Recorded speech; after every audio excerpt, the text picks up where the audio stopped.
Hello, I'm Dan David, here on Muddy Waters YouTube channel with Carson Block, CIO of Muddy Waters Capital, to talk to us about ANTA Part 3.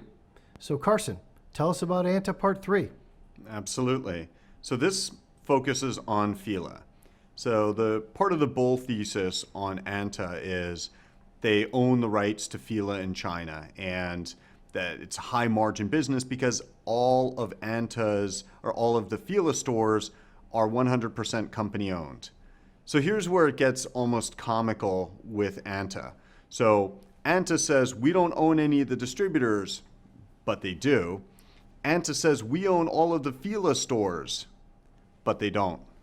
What we do find are that Fila stores, including stores in Beijing, which is presumably a big market for Fila, are actually owned by a company controlled by third parties and not by ANTA itself. And in this case, the third party is the same shareholder who controls who's nominally owns the Beijing distributor of ANTA clothing, Mr. Su. So once again, where what ANTA tells you is the case turns out not to be true. ANTA, and we spoke to ANTA's internal IR recently just to make sure that they were sticking to what we understood the story was, and she stuck to it, which is we don't own the ANTA brand distributors. Yeah, you do effectively. You control most of them. We own all the stores for Fila. No, you don't.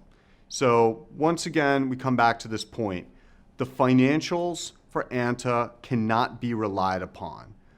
They're lying about how control and money and personnel flow within their structure. And those financials, it's not an accident that their margins outperform those of their Chinese peers. We strongly believe that's a result of these fraudulent relationships that they have secretly with their distributors and store owners. Okay, so I'm trying to wrap my head around this like any other investor. And they're saying what we don't own, the distributors, they do through Yundong, right? Yundong is... Well, they control it through Yundong. They control it through Yundong, finance department, HR, all that stuff you've gone through in previous Offloading reports. costs, yes. Right. And what they say they do own, the Fila retail stores in like Beijing, you've checked out, and you're sure they don't own them. Correct. And so what's the scam? Yeah. So with respect to Fila, I mean, who knows what's going on behind the curtain? Right. A theory is that it's time to reward some of the individuals who've been helping us on the ANTA brand distribution side, some of that tight circle. So maybe guys are pocketing money that they otherwise shouldn't have. I mean, that's the beauty of cooking your books, right? You can do things like that. You can take money out of the company. You can take an asset out of the company like Shanghai Fengxian back in 2008. You can take things from the company and not have it show up in your financials. And effectively, you'll think nobody will notice. So that's our best theory as to why they're doing that with the Fila stores, why they actually don't own all of the stores, is that it's a way to reward people or a way for insiders to peel off more money into their own pockets. But we don't know for certain. You don't even have to really know why. You just have to know that they don't. And you're saying you know they don't. So actually my question is, how hard is this to figure out if you're a regulator?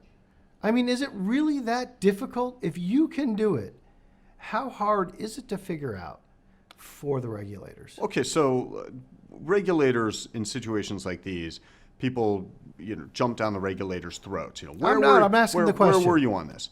I mean, when we get them the documentation, I mean, these are SAIC files. These are government docs. It's indisputable evidence in almost all cases. Then you get some things that are like LinkedIn profiles, which maybe the people who posted them could kind of try to fudge them. But these are open and shut cases, by and large, with what we found and what we've written on. So if the regulators take an interest in this, Yeah, I don't think it's hard for them to follow this back and ultimately, if they choose, sanction the company. Now, it's always an open question as to how badly companies and individuals get sanctioned. Right. Who knows?